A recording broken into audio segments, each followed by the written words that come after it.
kabila ng halos araw-araw na pag-ulan, nilinaw ng Pag-asa na hindi pa opisyal na pumapasok ang tag-ulan. Pero ang pabago-bagong panahon, malaki raw ang tsansang magdulot ng iba't ibang sakit. Ang tip-top para maiwasan yan sa report ni Von Aquino.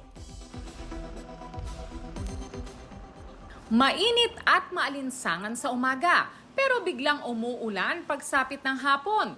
Ganito ang kadalasang nararanasan nitong mga nakalipas na araw. Goodbye tag-init at hello rainy season na ba?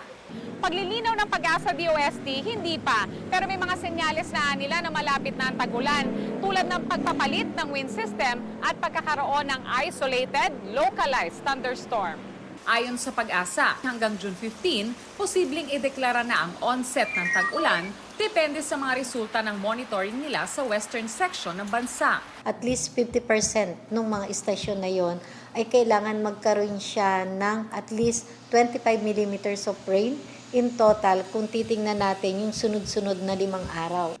Dahil sa pabago-bagong panahon, nagkakasakit na ang ilan. Sick leave po ako kahapon. Bakit? Kasi po, sumama po yung lalamunan ko. Trangkaso.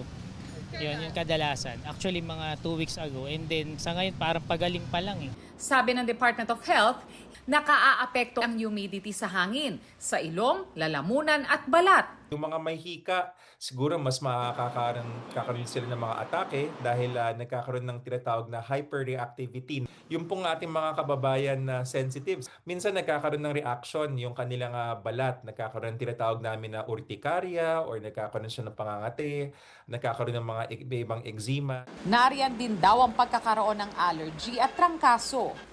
Payo ng DOH para makaiwas sa sakit, manatiling hydrated, kumain ng masustansya, mag-ehersisyo, iwasan ang paninigarilyo o pagve-vape, at buuin ang 6 hanggang 8 oras na tulog.